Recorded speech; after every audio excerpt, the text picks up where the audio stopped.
righty. Well, let's go to Luke chapter 1. Now we just finished Thanksgiving here in the United States, and we're moving into the Christmas season. And this is a really important season for Christians, not just because we celebrate the birth of Christ. Of course, we do celebrate the birth of Christ. That's very important, even though we know that Christ wasn't born on December 25th. But to me, what's even more important about Christmas is that it's an easy time to witness. I mean, Christ is even in the word Christmas. So it's an easy time to talk to other people about the Lord. And that's something we always want to be doing. We always want to be talking to people. We want to be witnessing. We want to be opening the word. We want to be trying to turn people from darkness to light.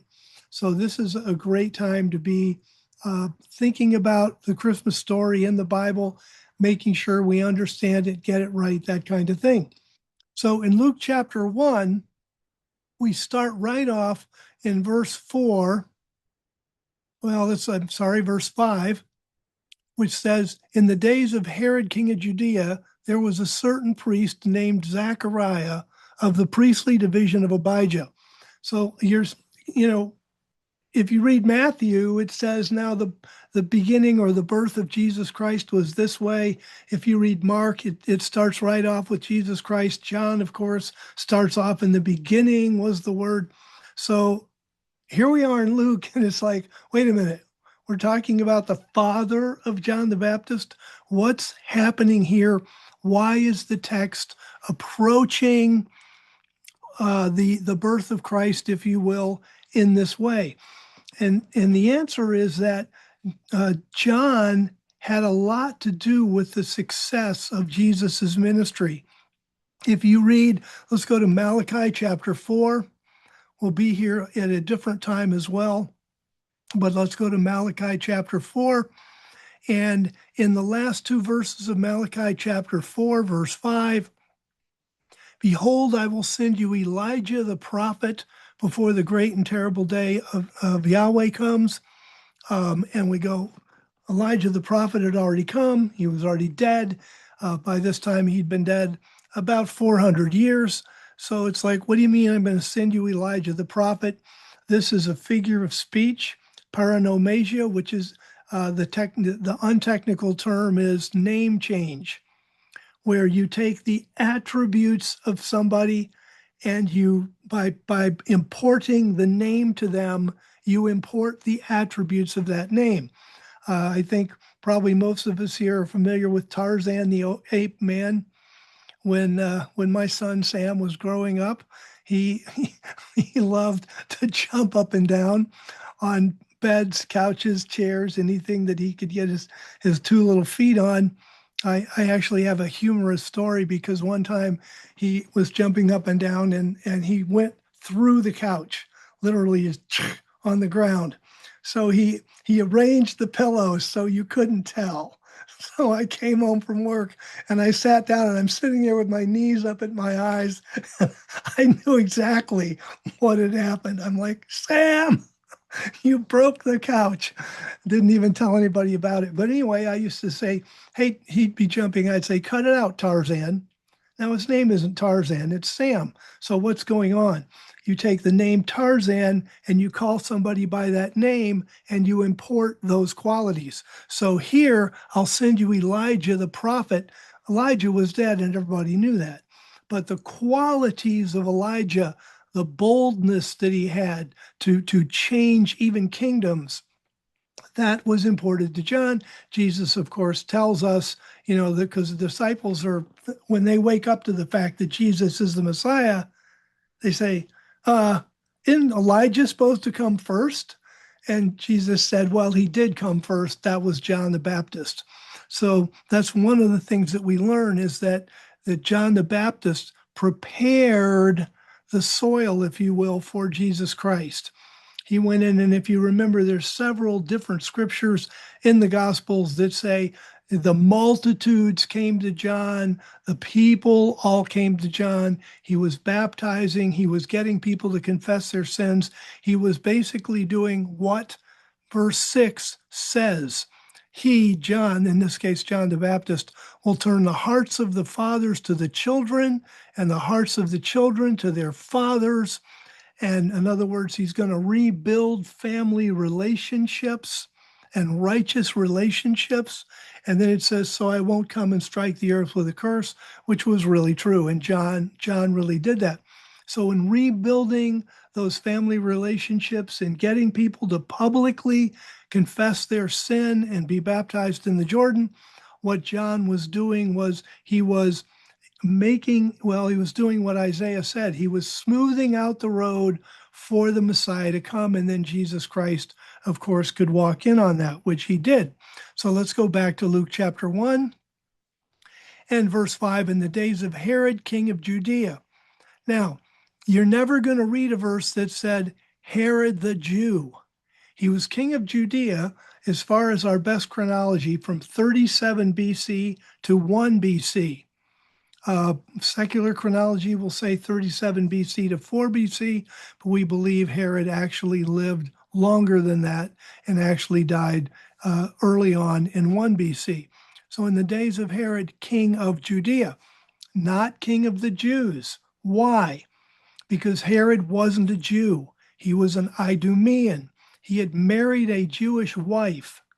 And because of that, he kind of wheedled himself into the kingdom, but he was never a Jew. By the way, that's one of the reasons that Herod was so threatened when we read what happened in Matthew. If we go to Matthew chapter 2, here come the Magi to Jerusalem. And what do they say? Verse 1 of Matthew 2.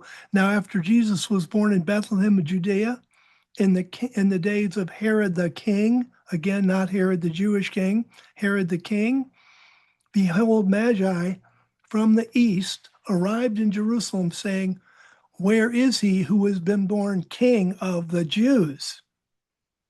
So that was not Herod, and that was not going to be Herod's children.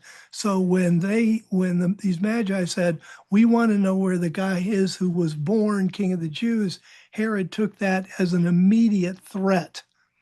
And that's one of the reasons that Herod then went about to try to find and kill Jesus Christ, because Herod knew that as a king of the Jews, he would be the legitimate king, not Herod, and would eventually replace Herod, which of course was not something he was going to tolerate. So verse 5 again, I'm back in Luke chapter 1, verse 5. In the days of Herod, king of the Jews, there was a certain priest named Zechariah of the priestly division of Abijah. A couple things we want to clear up. The Hebrew for the name Zechariah does not have an initial vowel. And so you'll read, like, for example, the King James Version reads Zechariah with an A. The more modern versions, like the New American Standard, NIV, they read Zechariah with an E. Our best Hebrew scholars think that given the positioning of the letters in the name and stuff, that Zechariah with an E is probably the better pronunciation than Zechariah with an A. Just, so if you're in a Bible study around Christmas time and somebody's got a Bible that reads Zechariah, and you've got a Bible that reads Zechariah, you have an idea of why that is. So he's of the priestly division of Abijah. Now, what was exactly that? What did that mean that he was of the priestly division of Abijah? When the temple was built, it required so much work to maintain, between the water, the sacrifices, the firewood to burn all the sacrifices, keeping everything in an order. Plus, the Levites had a guard duty. They had a special guard duty to keep the tabernacle area protected. So they had to take the priests, and they couldn't all serve 24/7. It's believed that by the time of Christ, there were about 18,000 priests and Levites. So they had to divide up the work.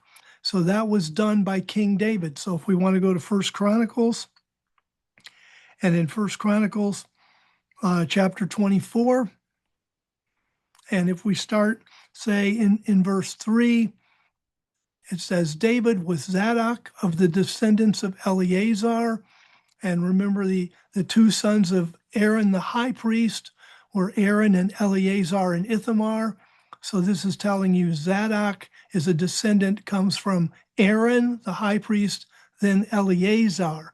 And so this is the line here. David with Zadok of the descendants of Eleazar, and Ahimelech of the descendants of Ithamar, that was Eleazar's brother, also Aaron's son, divided them according to their duty, order of duty in their service. There were more chief men of the sons of Eleazar than of the sons of Ithamar. And they were divided like this. Of the sons of Eleazar, there were 16 heads of fathers' houses. And of the sons of Ithamar, according to their fathers' houses, there were 8. They divided them by lot, for there were officials of the holy place and officials of God. And it goes on, and now it says, okay, so you've got the year. The year starts out in Nisan, and then there's going to be the 12 months of the year. And so what they need then is they need the priestly courses divided into 24 courses. So each priest would serve 2 one-week stints, and that would make 48. And then you'd have everybody serving at Passover, because there were so many people that showed up to that great feast, and Pentecost, and through the Feast of Tabernacles. So everybody served. All the priests and Levites served for the 3 what are called pilgrimage feasts, and then 2 times other than that in the year. So if you read verse 7, it tells you two of the courses. Verse 8, 2 of the courses. Verse 9, 2 of the courses. Verse 10, the 7th to Hakaz, the 8th to Abijah. And so Abijah, which in Hebrew is Abiyah, which is my father's Yahweh, if you will. So that's the 8th course that it's talking about. So by the time we go back to Luke, so what we know then, when it says that Zechariah was of the priestly division of Abiyah, then Zechariah served basically a week in May and a week in November. So as we divide up the course, the year, that's how that works. Just so we know, and that's a pretty good draw actually, because May and November, those are both very tolerable months in Israel, especially May. And he had a wife of the daughters of Aaron, and her name was Elizabeth. Well, now wait a minute. For Zechariah to be a priest, he had to be a descendant of Aaron. And now his wife Elizabeth, she's a descendant of Aaron. And so culturally, they considered priestly couples like this to be double blessed. So you have Elizabeth and Zechariah, they're priests. We learn from the record a little further down, they live in the hill country of Judea, which wouldn't have been too far from the temple area from Jerusalem. Verse 6, and they were both righteous before God, walking without blame in all the commandments and ordinances of the Lord. And this is where as we dig a little deeper into the text, the idea of pitting, they were both righteous, walking without blame, or they were righteous and they were blameless. If you keep your ribbon here, go to Genesis chapter 6. Now, there's a number of times in the scripture when righteousness and blamelessness are put together. So in Genesis chapter 6 and verse 9, and this is God warns Noah. These are the descendants of Noah. Noah was a righteous man, blameless among the people of his time. And I've got good commentary on this verse if you want to check it. But basically, righteousness and blameless have an overlapping meaning, but the general idea is righteousness refers to how you behave, how you act, and blameless refers more to your mental state, where you live in your mind. Now, like I say, there's some overlap here back and forth. But as the rabbis have studied the number of times, I forget how many times, righteousness and blamelessness are mentioned in the same verse, but it's a number of times that the two of them are paired together. And this is kind of a mini lesson that you and I can learn from. Noah was a righteous man, blameless among the people of his time. So it matters to God what you do, how you act. And it matters to God how you think and your moral stance about life. And that's what the text is telling us here about Noah. And then when we go back to Luke chapter 1, and it says they were both, in verse 6, Luke 1:6, they were both righteous before God, walking without blame, or you could translate that walking blamelessly in all the commandments and ordinances of the Lord. Then you can parallel Zachariah and Elizabeth, if you want to Noah, that they were righteous in what they did. They were blameless in how they thought. And that's a really good kind of mental picture to have in your mind, that we're going to live and act in obedience to God. We're going to think and work our minds to, and I find in my life, I find it's a lot easier to act righteous than to live blameless.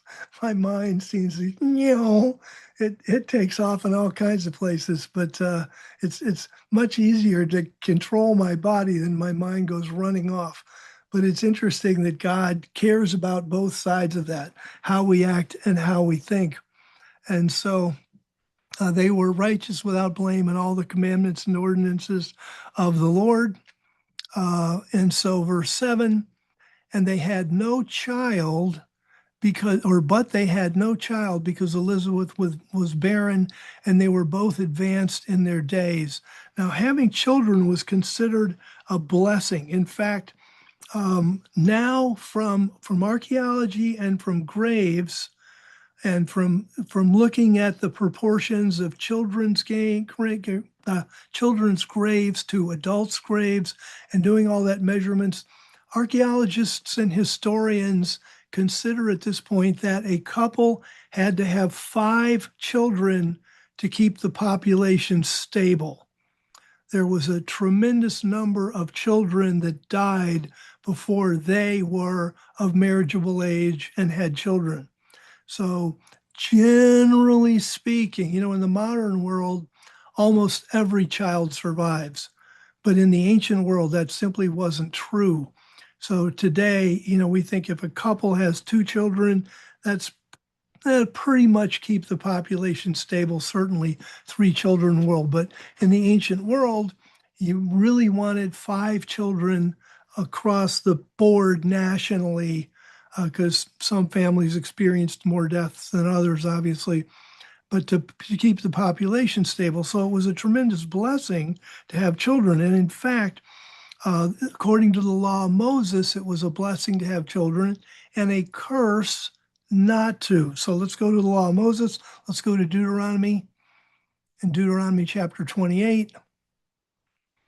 And in verse 4, for example, we can start in verse 1. If you will listen, yes, listen to the voice of Yahweh your God, and be careful to do all his commandments that I command you this day, Yahweh your God will set you on high above all the nations of the earth, and all these blessings will come on you and overtake you. So, and then it goes verse 3, blessed, verse 4, blessed. And you get down to verse 4, and it says, blessed will be the fruit of your womb. And you keep going down to verse 11. And he says in verse 11, Yahweh will make you abound in good things in the land that Yahweh swore to your fathers to give you, in the fruit of your womb. So again, there's one of the promised blessings of God was that your nation would have children. And because of that, because of that, and then we'll read on. Let's keep reading in 28, you get down to verse 18. And we pick up the context shift in verse 15. If you will not listen to the voice of Yahweh your God by being careful to do all his commandments and his statutes that I command you this day, all these curses will come on you and overtake you. And then verse 16, cursed, and verse 17, cursed. And then verse 18, cursed will be the fruit of your womb. So basically, what the people believed from the law of Moses is if you have children, you were blessed of God. If you didn't have children, you were cursed of God. Now, here's Zechariah. And this is, by the way, an important lesson too, because in today's world, and especially in some churches and stuff, somebody will, well, let's say they have a sickness in the family, or the woman can't get pregnant, or something like that, some misfortune is happening. It can be very easy for people to point fingers and say, kind of like Job's miserable comforters, and say, well, you've got a secret sin, you're not righteous before God. And I've known some people that have really been spun out because of that. They have things go wrong in their life, and they just, why is God against me? Why has God cursed me? And I mean, if a person's a flagrant sinner, then yes, they may have some problems because of that. But here's Zachariah and Elizabeth, and it gives them the perfect pedigree. It says they're righteous and they're blameless. I mean, you don't get any better than that in God's world. And yet Elizabeth was barren. And so, how do you explain that? And that's important, because what this shows is that just because you've had some misfortunes, just because there's some things that have gone wrong in your life, or you've had sickness, or whatever it is that you seem to have had, it doesn't mean that you're sinning. It doesn't mean that you are cursed of God. We want to pray about it and find out what's going on. But the other side of the coin is, don't get spun out like there's something horrible that you've done. But that's what people thought, was that you were cursed. And we'll see later on, as Elizabeth gets pregnant, how she says, this shame has been removed from me. So verse 7, they had no child because Elizabeth was barren, and they both were advanced in their days. And another thing here, when we're reading the scripture, when we stop and think about it for more depth, because when we read about John the Baptist, and when he's coming out, making himself known to Israel, it says he was living in the desert. And I've been to the deserts in Israel, and they're deserts. I mean, that'd be a hard life. And he's living in the desert. And when he comes out to Israel, and Zechariah and Elizabeth are advanced in their days, it doesn't tell us, how old they were when they died and left John the Baptist. I mean, was John the Baptist 10? Was he 12? Was he 14? I mean, he had some serious growing up to do on his own. So that's one of the things that we see here, is that life would be, it's like Jesus said in the last thing he said at the Last Supper, in the world you will have trouble. And the world is a troubled place. And there's a lot of verses like this. They had no child. They were both advanced in their days. That means they died when John the Baptist was quite young, and he had to figure out life. And so that's one side of the story. Then you have the other side of the story, which is that John the Baptist was a priest. His father was a priest. His mother was a descendant of Aaron. He was a priest. He could show up at the temple and say, here I am. Here's my pedigree. Y'all know my father, Zechariah, and they'd pull him in, and he'd get to eat of the sacrifices, and he'd get some kind of financial stipend, and he'd be taken care of. And we have to look at that and say, wow, look at the life he turned down. There are times when, and you see this so many times in life, where people will hedge on the truth or hedge on morality to make their life in this world easier. Nobody had a better shot and more legitimate shot at that than John the Baptist. John could have just walked into the temple, gave his pedigree, he'd be pulled right in. They'd educate him one way or the other. He'd end up probably being a Sadducee or a Pharisee. I doubt he'd become a Herodian or a Zealot. He'd probably become either a Pharisee or a Sadducee, get pulled right into the system. He'd have money. He'd have a place to stay. They'd fix him up with a wife. I mean, boom, your life is shady all the way. And yet he wouldn't do it. Why? Because he knew the whole temple system was corrupt. The Pharisees were corrupt. The Sadducees were corrupt. The temple system was corrupt. Jesus Christ goes in there, turns the money changers' tables over. And so John the Baptist came to a fork in the road. He could have a really easy life. Just show up, tell people he's a priest, and go along to get along. Or he could do what he did. He could say, I'm not getting involved in that corrupt, ungodly stuff. And he goes out and he ekes out a living in the desert. That's kind of it's not stated per se here, but we know that's what happened. And each and every one of us at times in our life will be presented with the opportunities to do things God's way or an easier way. And believe me, if we do things God's way, we will be so richly rewarded in the future. We really will be. It's not a decision. It's just being willing to put up with the hardships in this life, as John the Baptist obviously was.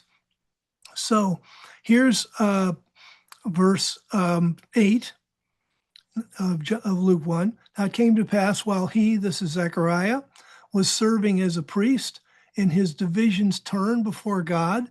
Like I say, that's either going to be in May or in November.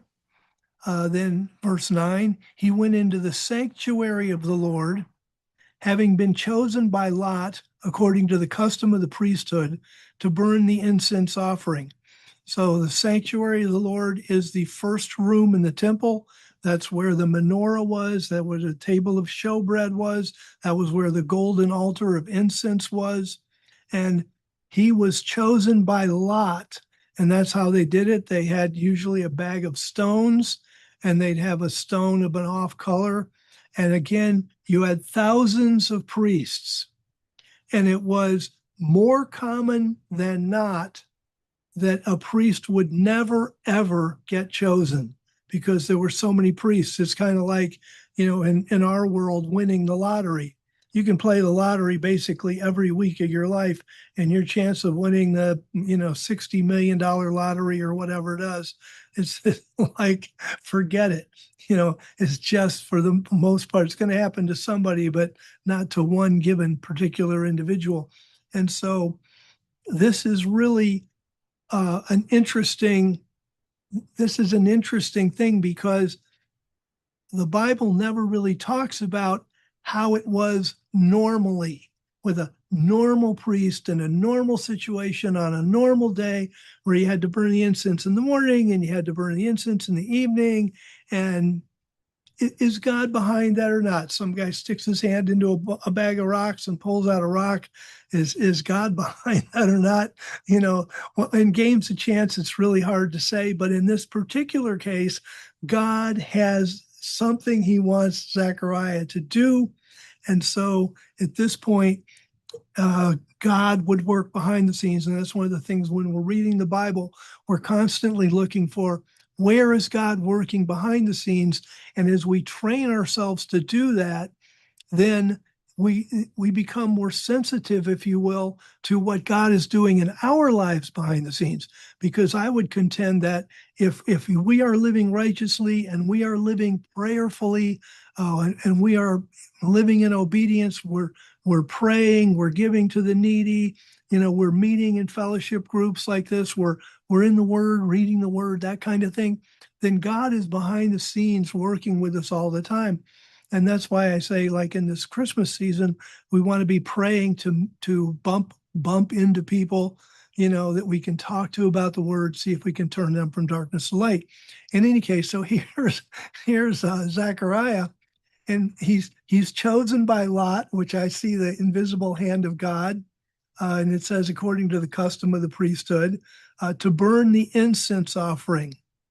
And what was the incense offering? Well, the incense offering was in the sanctuary of the Lord, and it was a special incense. If we go to Exodus chapter 30, we can keep our ribbon here, but go to Exodus chapter 30, and it's going to talk about the incense. And this becomes very interesting because it's one of the things of God that is truly proprietary. When it comes to animals, there's sheep and there's goats and there's cows, and they were sacrificed and that kind of thing. But when it came to the incense that was burned in the sanctuary, God had a special incense made, and he didn't want anybody else using that incense. So here we are in Exodus 30, and Yahweh is getting the revelation from God about the tabernacle and how to build it and how to run it, make it work, that kind of thing. In Exodus chapter 30, verse 34, Yahweh said to Moses, "Take to yourself spices, stacta and onycha and galbanum, these spices with an equal amount of pure frankincense, and make incense from it, a perfume according to the work of a perfumer, salted, pure and holy. You are to grind some of it into powder and put some of it in front of the testimony in the tent of meeting." The testimony, by the way, is the Ark of the Covenant. So you could read this in your head, put some of it in front of the Ark of the Covenant in the tent of meeting where I will meet with you. It is to be most holy to you.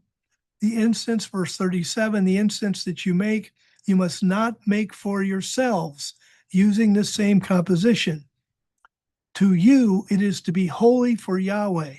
Whoever makes any incense like that to enjoy the smell of it, he must be cut off from his people. So this particular incense was only made for God. No one else was allowed to make it.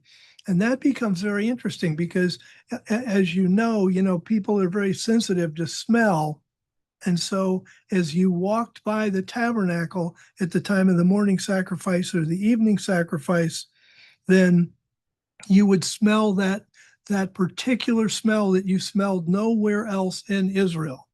When you smelled that smell, you knew, I'm not smelling that anywhere else in Israel because it's only made for the temple or tabernacle. It's only burned twice a day, once with the morning sacrifice, once with the evening sacrifice. And so this is the incense then that Zechariah gets to burn. Let's go back to Luke chapter 1.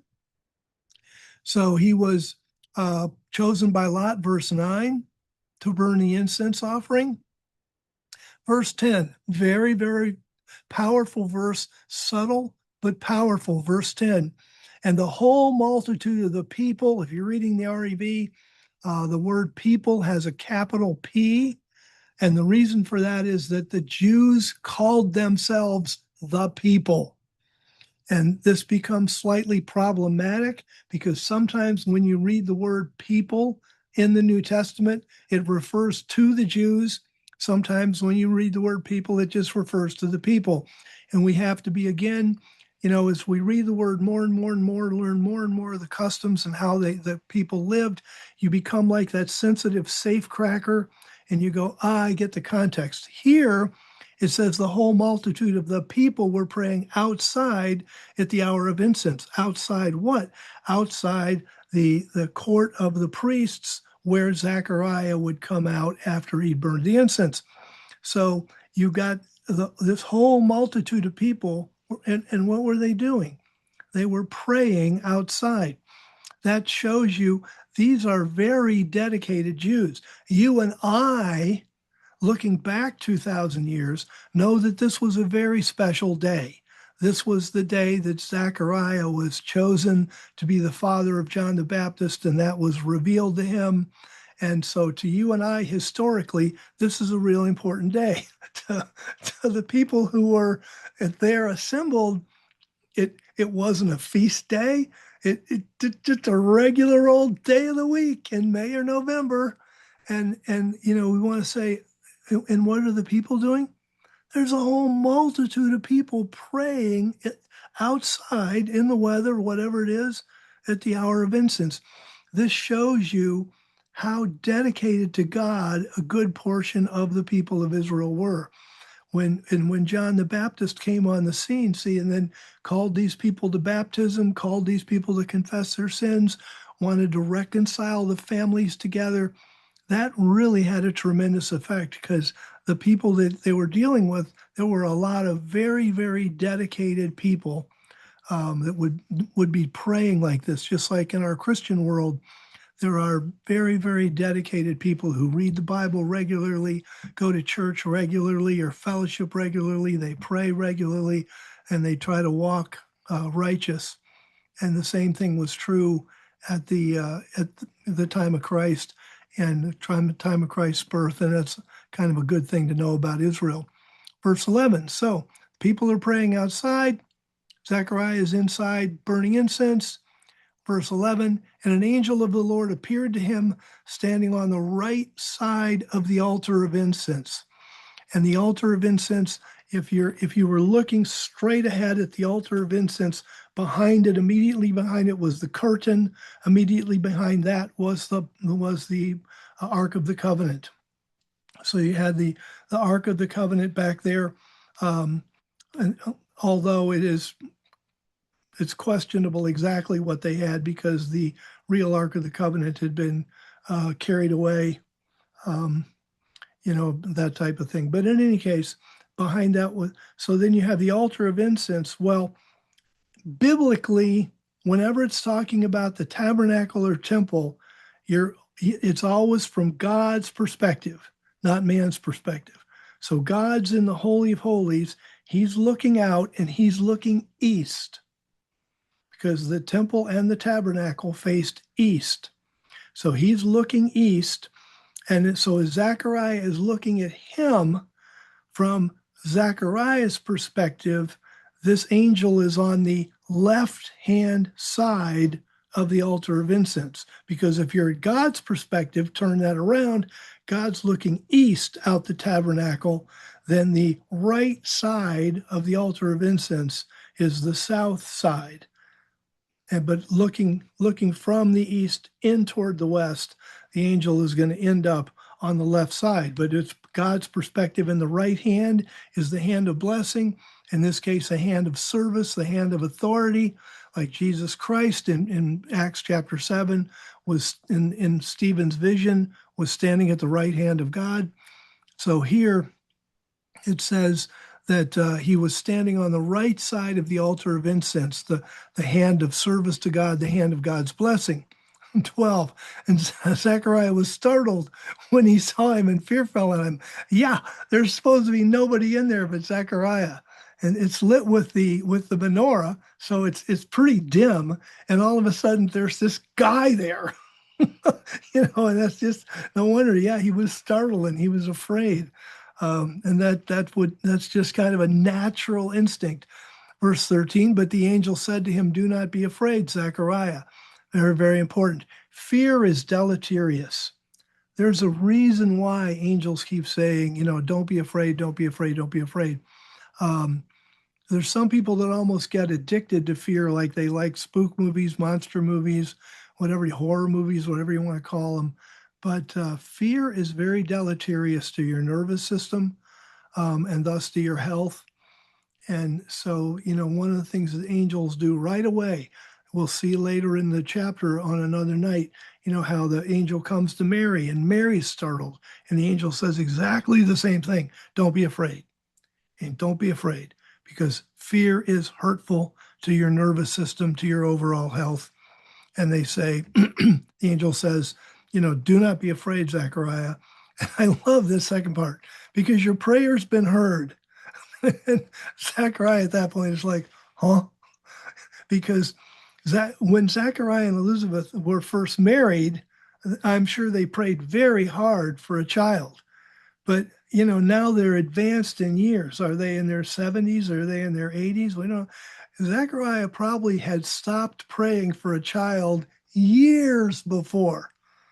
Because eventually you just give up. It's like, okay, I'm not praying for a child anymore. We're both old. My wife doesn't have any periods anymore. It's just, we're too old for a child. So, then this angel shows up and says, your prayer's been heard. And I'm sure Zechariah was sitting there going, what is it I prayed for that you're listening? And of course, then the angel completes this and says, your wife Elizabeth will bear you a son. And about that time, you can see Zechariah's jaw probably went, like what? you know, and then he says, and you will call his name John, which would have been strange too, because in the Aaronic list, if you go back from what we know about the Aaronic list of priests and that kind of thing, no wonder that when Zechariah went to name the child John, the people in the room said, "Oh, there's none of your ancestors that have that name." That is correct. But that's just the way it's going to work. The angel said, you're going to call him John. Verse 14, there will be joy and jubilation for you, and many will rejoice at his birth. And that shows you, that's interesting, because notice it says many will rejoice at his birth. Oh, wait a minute, he hadn't done anything yet. He's just been born. What's to rejoice about at the birth? And the answer is, this shows you how socially connected Zechariah and Elizabeth were. They had lots of family. They had lots of family, and they had lots of friends, because the baby was born. And so he hadn't done the John the Baptist thing yet. So it says there'll be all this joy and jubilation and rejoicing. And why? Because this disgrace, this curse, will be lifted off of Elizabeth, and Elizabeth and Zechariah and all of their family and all of their friends know that, and they're rejoicing because of this good thing that's happened to Elizabeth. And this kind of thing, again, this is subtle stuff, but it's where if we put ourselves in the position, if we can go live in the text, so to speak, how many friends do you have that if something really cool happened to you, they would call you, they would write you, they would text you, they'd say, wow, this is fantastic, this is wonderful. See, this shows you the social connections that Zechariah and Elizabeth had built, and it's an encouragement to people like you and I, that social connections are fun. And this is one of the things that John the Baptist was going to do. He was going to help families and build those social connections. So anyway, there's lots of people that are going to rejoice. But then verse 15 says, for he will be great in the sight of the Lord. And I remember hearing a teaching on that ages ago. And I don't even remember the teacher, but whoever it was said, that's really the goal. The goal that I've stamped into my heart. I hope you've stamped into yours. I don't care if I'm not great in the eyes of people. I've taken a stand against the Trinity. I've taken a stand on the dead being dead. I've taken a stand on the Word of God being the will of God. I've taken a stand on some doctrines that have on sexual purity, that kind of thing. I've taken a stand on things that have made me unpopular. But what I'm really concerned about is, will I be great in the eyes of the Lord? And if we are righteous and blameless like Zechariah and Elizabeth were, we will be great in the eyes of the Lord. And I love this about John the Baptist, because when you look at his life, he lives in the desert. He didn't live in some nice fancy home until he finally came out and into his ministry. He lived in the desert, ate locusts and wild honey, and then when he came out, there's just never any place that says he was great in the eyes of people. There were certainly people who respected him and loved him, but, and then Herod ends up putting him in jail. Herod Antipas ends up putting him in jail and eventually executing him. But he was great in the eyes of the Lord, and that's huge. Verse goes on, and he must never he must not ever drink wine or beer, which is part of the Nazirite vow of Numbers chapter 6. You can go back and read, the Nazirite vow in Numbers chapter 6.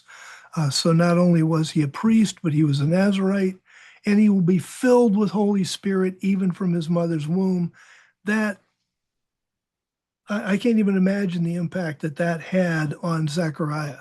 As a priest, he really immersed himself in the Old Testament, and he knew, when we're talking about the different people that got the Spirit, and then became powerful. Othniel in Judges 3, Gideon in Judges 6, Jephthah in Judges 11, Samson in Judges 13, David in 1 Samuel 16, Jesus Christ himself in Isaiah chapter 11, and of course the records in the Gospels. I mean, the Old Testament has this whole list of people that got the Spirit, and then were great and powerful in the Spirit and in things what they did. And so for this angel to tell Zechariah, yeah, well, your son, he's going to be filled with Holy Spirit from birth. And Zechariah, I don't even know how Zechariah could handle that. I mean, that would just be, it's like, how does that even work? But that's what the angel said. Very, very powerful truth. And so, verse 16, and he will turn many of the sons of Israel to the Lord their God. Of course, that was in his ministry, and that's what he did. And in doing that, he helped prepare the road for the Messiah. Verse 17, and he will go before him in the spirit and power of Elijah, to turn the hearts of the fathers to the children and turn the disobedient to the good sense of the righteous, to make ready a people who are entirely prepared for the Lord. That was his job. Again, that's out of Malachi chapter 4. Part of that verse is quoted out of Malachi chapter 4. We were there a little earlier in the teaching. And he's going to make ready a people prepared for the Lord, so that when Jesus Christ comes on the scene, a lot of the work of repentance and desiring a better hope and confessing their sin, that's all taken care of. They can move forward crisply toward a hope. Verse 18, Zechariah said to the angel, by what sign shall I know this? For I'm an old man and my wife is advanced in her days. Now, what we have to be able to do here, we have to be able to read behind the scenes to Zechariah's heart, because the angel here is going to say, the angel, verse 19, answering said to him, I am Gabriel, who stands in the presence of God. Notice, stands in the presence of God. That means you stand there assisting, ready to help. It's a position of authority. You stand in the presence of God. And I was sent to speak to you and bring you this good news. And look, you will be silent and not able to speak until the day these things come to pass, because you did not believe my words, which will be fulfilled in their proper time. Love that. The word of God will be fulfilled in its proper time, even if we're not really sure about it right now. But notice that the angel says, you didn't believe my words. You can't get that from the text itself. If you read verse 18, Zechariah said, by what? Word sign's not in the text. By what will I know this? That's basically exactly what Abraham said to God when God said, I'm going to multiply your seed and I'm going to give you this land. And Abraham said to God, how shall I know this? And God said, okay, take a heifer, and did the whole ritual thing with the splitting of the animal and the torch and the fire pot walking between the pieces and all that. So Abraham and Zechariah said exactly the same thing. But Abraham, God answered with a sacrifice and said, I'll show you how we'll do this. Where here with Zechariah, the angel says, you didn't believe me. So this is where we use the context to arrive at what happened in the verse, because the verse doesn't indicate, verse 18 doesn't indicate that John the Baptist didn't believe. What he said didn't indicate that. The verbiage didn't indicate that. But because of what the angel said, we know that Zechariah didn't believe. And from a human perspective, we can get that. I mean, you pray for years and years and years and years for your wife to get pregnant, and she's praying, and all your friends are praying, and you do everything you know to do, and it never happens. And then this angel shows up, and now that she's well past childbearing and you're advanced in age, and the angel shows up and says, that you're going to have a child, and just human frustration, unbelief, just the going up against that for so many years and falling short for so many years. And so he just had doubt. It's like, how can I know this? And he had doubt. And It's understandable. It's not necessarily excusable, but it's understandable. And so the angel says, you won't be able to speak because you didn't believe my words. Verse 21.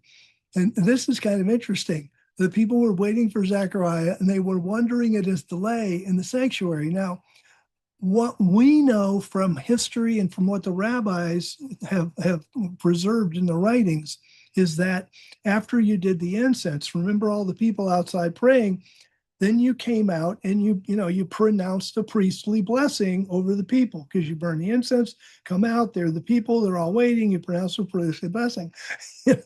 So here's John the Baptist. He can't just sneak out the back door, and say, well, I can't speak, so I'm kind of sneaking away. Everybody's expecting him to come out and pronounce his blessing.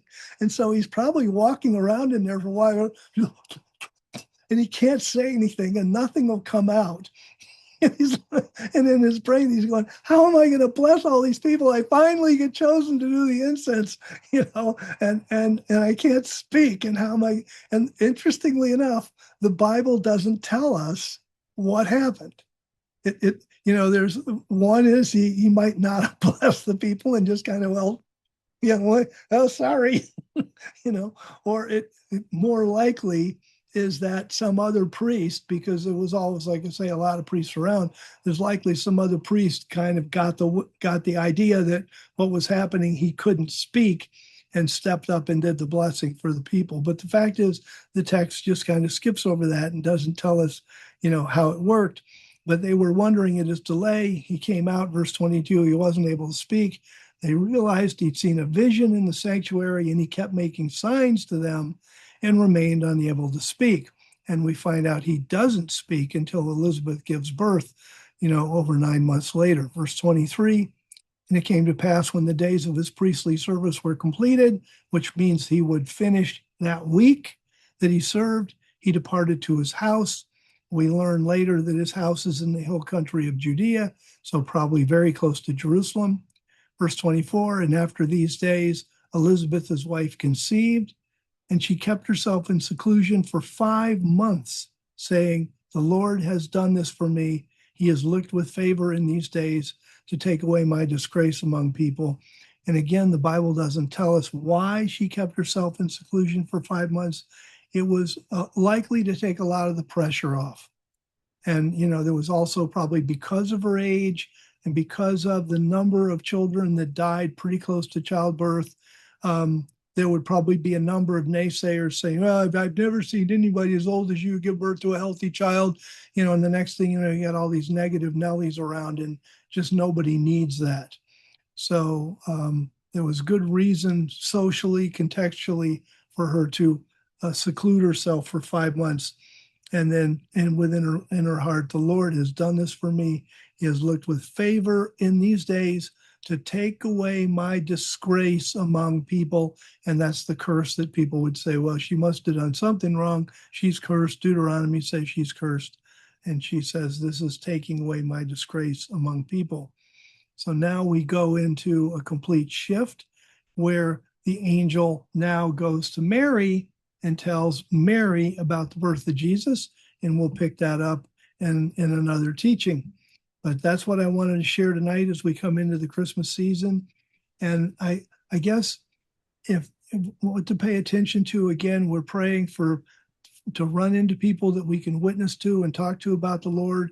And also just all these little mini lessons that are buried in here that we learn from as we live our lives, that we can just take those to heart, whatever sticks in your heart and your mind and says, wow, that's great, because little pieces affect people differently. But thank you so much for being here tonight. I really appreciate it. It's a wonderful time to get to pray together, talk together.